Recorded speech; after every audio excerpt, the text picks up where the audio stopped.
పవన్ కళ్యాణ్ నటిస్తున్న ఓజీ చిత్రం దసరా కానుకగా విడుదల కానున్నదని మేకర్స్ స్పష్టం చేసేశారు. బాలకృష్ణ అఖండ 2 కూడా అదే రోజు విడుదల కానుండడంతో సినిమా వాయిదా పడుతుందనే రూమర్స్ కు తెరదించారు.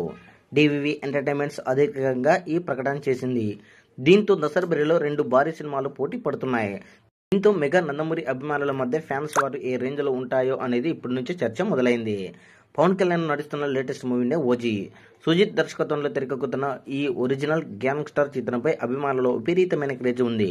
డివివి ఎంటర్టైన్మెంట్స్ బ్యానర్ పై దానయ్య భారీ బడ్జెట్తో ఈ సినిమాని నిర్మిస్తున్నారు.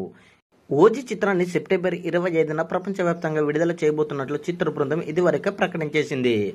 అదేవిధంగా నందమూరి బాలకృష్ణ బోయపాటి సినీ కాంబోలో రూపొందుతున్న అఖండ 2 తాండవ్ సినిమా కూడా అదే రోజున షెడ్యూల్ చేయడంతో పవన్ కళ్యాణ్ సినిమా పోస్టర్ పోన్ అయ్యే అవకాశాలు ఉన్నాయని వార్తల్లో ప్రచారంలోకి వచ్చాయి.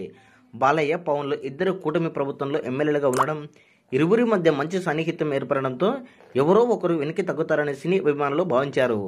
కానీ వీరిలో ఎవరూ వెనకడుగు వేయడానికి రెడీగా లేరని స్పష్టమైంది. ఇరు వర్గాలు పొట్టపొటిగా రిలీజ్ డేట్ పై క్లారిటీ ఇచ్చేశారు. మొత్తానికి అఖండ 2 మరియు అదేవిధంగా ఓజీ చిత్రంలో ఈ దసరా బరిలో భారీగా పోటీ పడబోతున్న సంగతి మనము స్పష్టంగా కూడా గమనించుకోవచ్చు. మరి ఈ 2 సినిమాలలో ఏది పైచేయి సాధిస్తుందో అనేది వేచి చూడాలి.